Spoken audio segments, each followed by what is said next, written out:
ॐ वक्रतुण्ड महाकाय सूर्यकोटि संप्रभा निर्विघ्नं कुरु मे देव सर्वकार्येषु सर्वदा।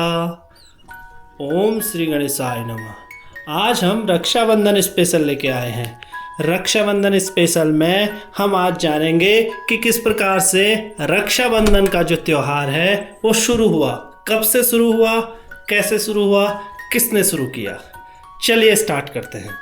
तो रक्षाबंधन का जो त्यौहार है वह सनातन धर्म में अनंत काल से चला आ रहा है। सर्वप्रथम जब सृष्टि की रचना हो रही थी उस समय समुद्र मंथन हुआ, उसी समय देवताओं और राक्षसों में भयानक युद्ध हुआ। उसी बीच जब देवताओं की हार जैसी होने लगी तो इंद्र परेशान हो गए। उन्होंने कहा इस तरीके से तो हम हार जाएंगे, हमारा मनोबल कम हो रहा है। तो वो भगवान विष्णु के पास गए। भगवान विष्णु ने उन्हें उपाय बताया, कहा कि आप जाए स्वर्ग और अपनी पत्नी से इंद्राणी से कहें कि आप श्रावण मास की पूर्णिमा के दिन राक्षसों के पास जाएं और उन्हें रक्षा सूत्र बांध के आएं। उनसे ये आशीर्वाद मांग लें कि मैं हमेशा विजयी रहूं, वो तब विजयी रहेगी जब आप विजयी रहेंगे। इंद्र ने ऐसा ही किया और वो राक्षसों के पास गई, उन्हें सारे राक्षसों को रक्षा सूत्र बांध के आई और आशीर्वाद प्राप्त किया। इस तरीके से देवताओं की शक्ति बढ़ी और वो जीत गए। दूसरी जो कहानी है वह है राजा बलि के बारे में। राजा बलि को एक बार अपने पे अहंकार हो गया था। उस अहंकार को तोड़ने के लिए भगवान विष्णु ने वामन के रूप में अवतार लिया और राजा बलि के वहाँ जाकर जब यज्ञ हो रहा था 3 वरदान मांगे। राजा बलि ने अहंकार में बोल दिया, आप ले लीजिए महाराज, जो भी 3 वरदान आपको चाहिए ले लीजिए। तो राजा ने जब वरदान दिए, भगवान विष्णु ने 2 पग में पूरी अंतरिक्ष धरती सब कुछ माप लिया। तीसरा पग रखने के लिए कुछ भी नहीं बचा। तो राजा बलि ने कहा कि ये तीसरा पग मेरे सर पर रख दीजिए। तीसरा पांव जब राजा के बलि के सर पर पड़ा वो सीधे पाताल समा गए। जब वो पाताल में गए तो उन्होंने वहाँ भी भगवान विष्णु की आराधना की और भगवान विष्णु प्रसन्न होकर उनके पास गए। तो उन्होंने कहा, हे प्रभु, मैं चाहता हूँ कि आप मेरे ही पास बने रहें। भगवान विष्णु ने तथास्तु कह दिया। इस प्रकार भगवान विष्णु राजा बलि के साथ ही वहाँ रहने लगे। जब वो वहाँ रहने लगे तो अब लक्ष्मी माता वैकुंठ धाम में अकेली थी।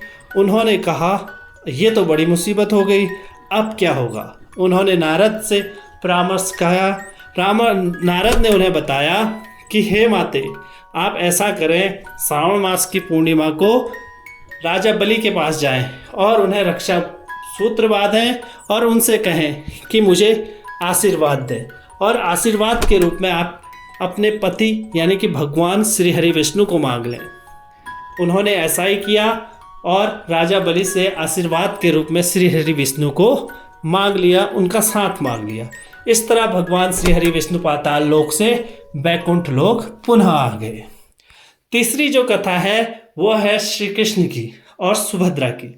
श्री कृष्ण और सुभद्रा के सर्वप्रथम रक्षा बांधने के बारे में हमें पता चलता है। साथ में द्रौपदी ने भी श्री कृष्ण को रक्षा बांधी थी।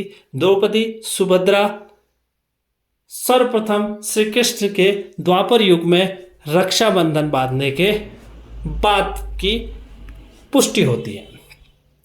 आजकल जो हम रक्षा बांधते हैं वो रक्षा सूत्र अपने भाई बहनों को प्रत्येक घर में बड़े ही प्यार से, संवेदना से बांधा जाता है। रक्षाबंधन जो है वो संवेदनाओं का त्यौहार है, तो इसे पूरी संवेदना से मनाएं। इसके लिए सर्वप्रथम हम क्या करें, सुबह स्नान इत्यादि करके सर्वप्रथम श्री गणेश की पूजा करें और उन्हें रक्षा सूत्र बांधें।